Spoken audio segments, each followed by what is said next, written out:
Video में break लेना not very happy.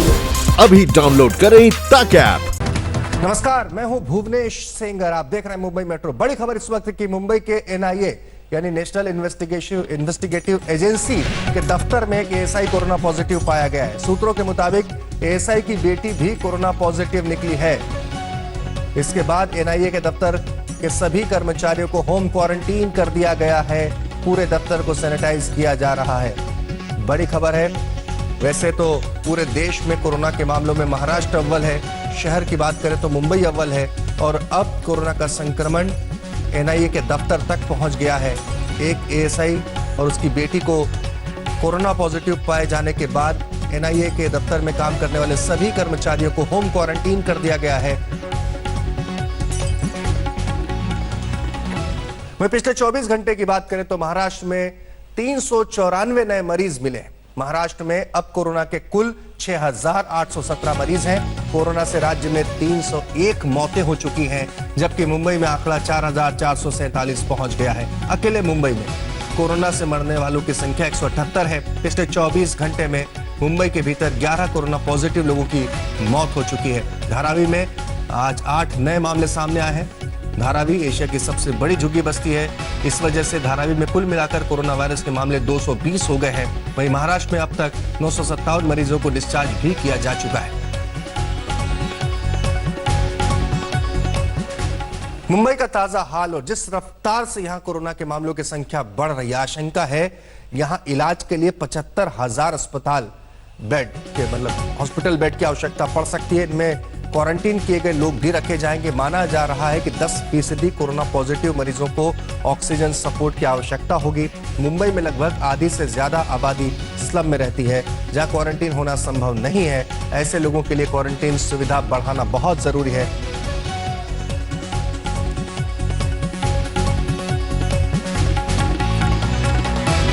और इन तमाम चुनौतियों पर बात करने के लिए हमारे सहयोगी मुस्तफा शेख हमारे साथ में जुड़ चुके हैं। मुस्तफा, अगर मेरी आवाज आप तक पहुंच रही हो तो बड़ा सवाल तो यही है इस वक्त, क्योंकि सबसे बड़ी चुनौती है जिस तरीके से तादाद बढ़ रही है, लगभग 75,000 हॉस्पिटल बेड की आवश्यकता और उससे भी कई गुना ज्यादा क्वारंटीन के लिए सुविधा। क्या तैयारी है सरकार की?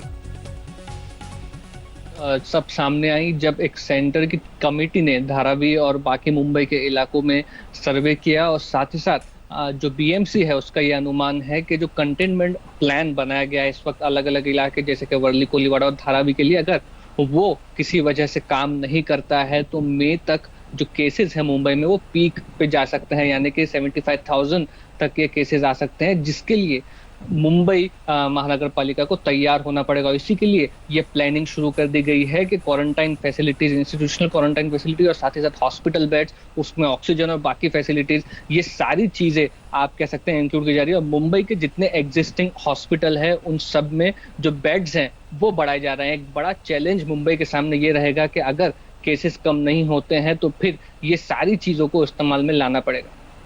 जी, बहुत बहुत शुक्रिया इस पूरी जानकारी के लिए। घर से बाहर निकले तो कोरोना ना पकड़ ले, इसलिए लोग ऑनलाइन ऑर्डर करते हैं और डिलीवरी बॉय अपनी जान खतरे में डालकर आपका ऑर्डर लेकर आता है। जरा सोचिए, ऐसे एक डिलीवरी बॉय से एक शख्स ने इस वजह से डिलीवरी लेने से इनकार कर दिया क्योंकि वो दूसरे समुदाय का है। यह वाकया मुंबई के पास मीरा रोड का है। हम पहले ही बोले थे कि हमको, हाँ मैं बोल रहा हूँ नहीं लूंगा। क्या बोल रहे सर आप? चलो दिखा दे, इतना दिखाना नहीं, क्या बोल रहे हो आप? एक बार बोल दो ना सर। मुस्लिम से सामान नहीं लेंगे आप? नहीं, आप क्या बोल रहे थे? आप मुसलमान से सामान नहीं लेंगे? ठीक है सर। वीडियो में लुंगी पहने दिख रहे शख्स का नाम घनश्याम तिवारी है। लॉकडाउन में घर में सेफ रहें, इसलिए इन्होंने राशन ऑर्डर किया था। जब ये अपना ऑर्डर लेने आए तो आरोप है कि जैसे ही इन्हें पता चला कि डिलीवरी बॉय का नाम बरकत पटेल है, घनश्याम चतुर्वेदी भड़क गए और उन्होंने ये कहकर राशन लेने से मना कर दिया कि वो मुसलमान है। नहीं, क्या बोल रहे हो आप? एक बार बोल दो ना सर। मुस्लिम से सामान नहीं लेंगे आप? नहीं, आप क्या बोल रहे थे? आप मुसलमान से सामान नहीं लेंगे? ठीक है सर। उन्होंने बोला कि आपका नाम क्या है? मैंने बोला मेरा नाम बरकत है। तो बोले हमें मुस्लिम से ऑर्डर सामान नहीं चाहिए। तो विद इन अ सेकंड मैंने मेरा मोबाइल निकाला और शूटिंग चालू कर दिया, तो उन्होंने अपने मुंह पे पर्दा डाल दिया। जो उनके स्काफ वगैरह XYZ जो था उनके पास, उन्होंने अपना मुंह ढक दिया। बोला सर आपने क्या बोले? तो बोले नहीं हमें नहीं चाहिए। बोला नहीं सर आप रीज़न क्या दे रहे हो? मैं मुस्लिम हूँ इसके लिए आपको नहीं चाहिए, आपको मुसलमान के हाथ से नहीं चाहिए। तो बोले हाँ आप मुसलमान हो ये इसलिए मुझे नहीं चाहिए। ऐसा करके उन्होंने बोला जाओ। ये वीडियो डिलीवरी बॉय बरकत पटेल ने ही बनाया है। ये घटना मुंबई से सटे मीरा रोड की है। बरकत के मुताबिक जैसे ही आरोपी घनश्याम ने डिलीवरी लेने से मना कर दिया, उन्होंने ये वीडियो बनाना शुरू कर दिया। मीरा रोड पुलिस ने इस मामले में एक्शन लेते हुए आरोपी घनश्याम चतुर्वेदी को गिरफ्तार कर लिया है। मीरा रोड से दिव्येश सिंह और जाकिर मिस्त्री के साथ आज तक ब्यूरो। रमजान का पवित्र महीना शुरू हो रहा है। मुंबई में बहुत सारे इलाकों को कंटेनमेंट जोन घोषित कर दिया है। पुलिस प्रशासन ने फैसला किया है कि कंटेनमेंट जोन में रहने वाले लोग जो अपने घर से बाहर नहीं निकल सकते, उनके घरों में जाकर रमजान में खाने वाली चीजों की डिलीवरी दी जाएगी। रमजान के लिए ऐलान है, सुबह 3:30 बजे से लेकर दोपहर के 12 बजे तक सारी दुकानें खुली रहेंगी। 12:01 पर सारी दुकानें बंद हो जाएंगी। आपको अफ्तारी का सामान भी इसी वक्त पे खरीदना है। ध्यान दें, सुबह अर्ली मॉर्निंग, सुबह 3:30 बजे से लेकर दोपहर के 12 बजे तक आपको खरीदारी का मौका दिया जाएगा। मुंबई में ये वीडियो बहुत वायरल हो रहा है, जिसमें पुलिस रमजान के लिए सुबह 3:30 बजे से दोपहर 12 बजे तक दुकानें खुली रखने का ऐलान करती दिख रही है। इस वीडियो की सच्चाई ये है कि पुलिस ने ये ऐलान सिर्फ मुंबई के नागपाड़ा इलाके के लिए किया था, पूरी मुंबई के लिए नहीं, और पुलिस ने नागपाड़ा के लिए भी इसे वापस ले लिया है। पुलिस ने लोगों से अपील की है कि वो लॉकडाउन में नमाज और इफ्तार के लिए इकट्ठे ना हो। इस साल लॉकडाउन की गाइडलाइंस को ध्यान में रखते हुए उन्हें स्पेशल कंटेनमेंट जोन्स और इन सब को ध्यान में रखते हुए कार्रवाई की जा रही है। जोनल लेवल पे, पुलिस स्टेशन लेवल पे कम्युनिटी लीडर्स के साथ इंटरेक्शन किया गया है। मुंबई में कोरोना का संक्रमण बुरी तरह फैल रहा है। बहुत सारे इलाके सील कर दिए गए हैं, जहां से लोगों को बाहर आने जाने की इजाजत नहीं है। पुलिस प्रशासन कोशिश कर रहा है कि रमजान से जुड़ी चीजें भी इन इलाकों में रहने वाले लोगों को उनके घर तक पहुंचाई जाए। स्पेशल फोर्सेस भी हम लगा रहे हैं। SRPF है, QRT, SRP, RCP, ये सब भी लगे रहेंगे। ट्रैफिक पुलिस का काफ़ी इसमें बंदोबस्त में इन्वॉल्वमेंट रहेगा। ड्रोन के थ्रू सभी एरियाज़ को मॉनिटर किया जाएगा। और क्योंकि इस महीने में नमाज के समय और इफ्तार के लिए लोगों को टेरेसेस पे इकट्ठा होना या मस्जिद में इकट्ठा होना अलाउड नहीं है, तो इस अनुसंधान में ड्रोन्स के थ्रू भी मॉनिटरिंग की जाएगी। लोग इफ्तार के लिए अपने घरों से बाहर ना निकलें और लॉकडाउन का कड़ाई से पालन हो, इस पर नजर रखने के लिए मुंबई पुलिस ड्रोन का भी सहारा लेगी। मुंबई से सौरभ बख्तानिया और कमलेश सुतार के साथ आज तक ब्यूरो। मुंबई में रह रहे प्रवासी मजदूर घर जाने के लिए इतने परेशान हैं कि कुछ साइकिल पर ही गोरखपुर जाने के लिए निकल गए। मजदूरों का कहना है कि अगर वो अपने घर नहीं गए तो मुंबई में भूख से मर जाएंगे। यहाँ उनका कोई ध्यान नहीं रखा जा रहा, सरकार की कोई मदद उन तक नहीं पहुंच रही। लोग यहाँ से गोरखपुर जाना चाहते हैं साइकिल से। खाना दाना नहीं मिल रहा, राशन पानी सरकार नहीं दे रही है। रूम वाला भी हम लोग को तंग करता है, भाड़ा चाहिए, ये चाहिए, वो चाहिए। हम कड़िया काम बेकारी करते हैं। मुंबई के अंदर लॉकडाउन में फंसे प्रवासी मजदूरों का सब्र अब जवाब दे चुका है। ये लोग साइकिल उठाकर ही अपने घर जा रहे हैं।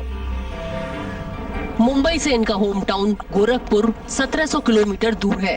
गोरखपुर जाने के लिए इन लोगों ने नई साइकिल ली है। गोरखपुर साहब क्या करेंगे, जो पैसा था वो खा चुके थे, इधर उधर भागकर काम करते हैं। तो साहब हम लोग का सेट कोई है नहीं, तो जिसके पास हम लोग जब बंदी हुआ उसके पास काम करते थे। 2000 रुपए था और 4000 अपने पास था, तो उसकी वजह से हम बोले 2000 साहब से पास फोन किए तो बोल रहे हैं ठीक है हम तुमको पैसा दे रहे हैं। तो 3000 दिए साहब, उनका बुराई भी नहीं करना है हमको। उसके बाद क्या हुआ, मैं एक दिमाग में आया, सब रूम में मीटिंग बनाए हम लोग सब, चलो एक किधर साइकिल ढूंढते हैं। ढूंढते ढूंढते आज 10 दिन के बाद कल साइकिल हमको मिली है। साइकिल से चलाते जाएंगे सर, एक साइकिल पे 2 आदमी है हम लोग। मजदूरों का कहना है कि उनका राशन खत्म हो चुका है। इनकी शिकायत है कि सरकार की तरफ से इन्हें मदद नहीं दी जा रही, भले ही दावे किए जा रहे हों। इनके मकान मालिक भी इन्हें किराए के लिए परेशान कर रहे हैं और इनके पैसे खत्म हो चुके हैं। हम लोग टाइल का काम करते हैं और गोरखपुर लिए जा रहे हैं। यहाँ का खाना दाना नहीं मिल रहा, राशन पानी सरकार नहीं दे रही है। अभी क्या करें, खाने के लिए है नहीं तो किधर जाएंगे हम लोग। रूम वाला भी हम लोग को तंग करता है, भाड़ा चाहिए, ये चाहिए, वो चाहिए। बांद्रा रेलवे स्टेशन पर मजदूरों के जमा होने के बाद मुख्यमंत्री उद्धव ठाकरे ने उन्हें कहा था कि वो उनकी पूरी मदद करेंगे और महाराष्ट्र में उन्हें कोई दिक्कत नहीं होने दी जाएगी। आने वाले कुछ ही दिनों में मुझे पक्का भरोसा है, विश्वास है कि कुछ ना कुछ तो रास्ता निकल कर आएगा। और आप चिंता मत करो, महाराष्ट्र में आहिस्ते आहिस्ते हम काम शुरू करने जा रहे हैं। अगर संभव है तो आप आइए, काम पर लौट आइए, आपकी रोजी रोटी चालू रहेगी। और जिस दिन ये माहौल है ये खत्म हो जाएगा, मैं आपको वचन देता हूं कि आपके घर तक महाराष्ट्र सरकार आपको पहुंचाएगी। पर मजदूर कह रहे हैं कि सरकार की तरफ से दी जा रही मदद उनके पास नहीं पहुंच रही है और घर जाने के सिवाय वो उनके पास कोई चारा नहीं बचा है। मुंबई के आसपास के जो हाईवे हैं वहां पर बहुत सारे ऐसे मजदूर आए दिन दिखाई दे रहे हैं जो चलकर या साइकिल पर अपने गांव उत्तर प्रदेश या बिहार पहुंचने की कोशिश कर रहे हैं।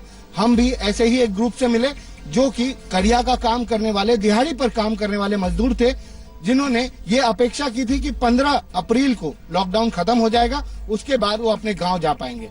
अब हालात ये है कि उनके पास ना पैसा बचा, ना खाने के लिए राशन। इस दौरान उन्होंने ये तय किया कि अब वो साइकिल पर ही निकल पड़ेंगे और अपने गांव पहुंचेंगे। ऐसे ही एक ग्रुप को हम मुंबई के पास थाने के इलाके में मिले और उनसे बातचीत की। उन्होंने ये बताया कि अगर वो साइकिल पर नहीं निकलेंगे तो यहाँ पर वो भूखे मर जाएंगे। कैमरा पर्सन किरण सपकाल के साथ दिव्येश सिंह, मुंबई आज तक। नमस्कार, मैं हूं अंजना ओम कश्यप। हमें उम्मीद है ये वीडियो आपको पसंद आया होगा। लेटेस्ट खबरों के लिए यूं ही देखते रहिए आज तक और इस वीडियो के पसंद आने पर लाइक, शेयर एंड सब्सक्राइब करना ना भूलें।